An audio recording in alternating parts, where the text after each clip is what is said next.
Thank you so much for giving me a few minutes. I just wanted to touch base with you today about something that you mentioned as we were passing by in the hallway, and I just wanted to touch base and see how you were feeling about that.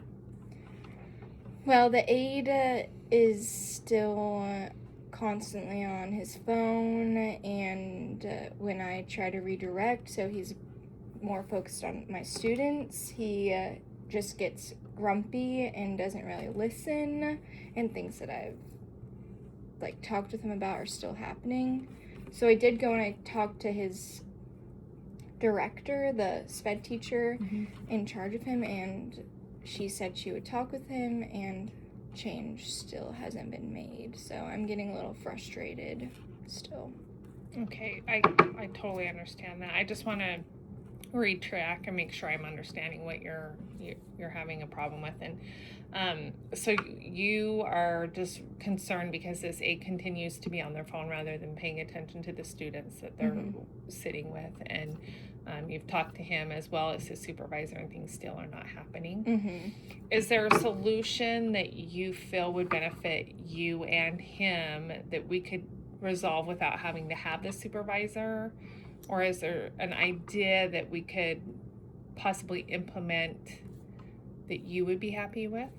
Well, for example, he was on his phone on the other side of my classroom while my SPED student was throwing a tantrum and hitting his iPad, and I had to step in because and I saw what he was on. He was on Facebook, and I took a picture of him and sent it to his supervisor because it felt like she wasn't believing me. And then it still didn't change. That's just an example. So I don't really know, and since I'm so early in my teaching, I feel like his supervisor isn't really listening to me because she thinks I'm not qualified, or I don't want to assume things, but that's kind of where I'm at. Yeah, that's really a bummer. I'm so sorry. I mean, for me as an educator and someone like you, when you are in that classroom and you're the teacher, you're obviously in charge of the things that are happening in your classroom, and it is okay for you to say that something isn't how you are comfortable with. My instant solution to that would be that he needs to leave his phone outside of your classroom every time he walks into your classroom, and that's an expectation for your classroom. Yeah. But then can we give him that expectation? Yes. Because then he also doesn't have a radio, so his form of communication with the SPED teacher that he's under is Teams on his phone.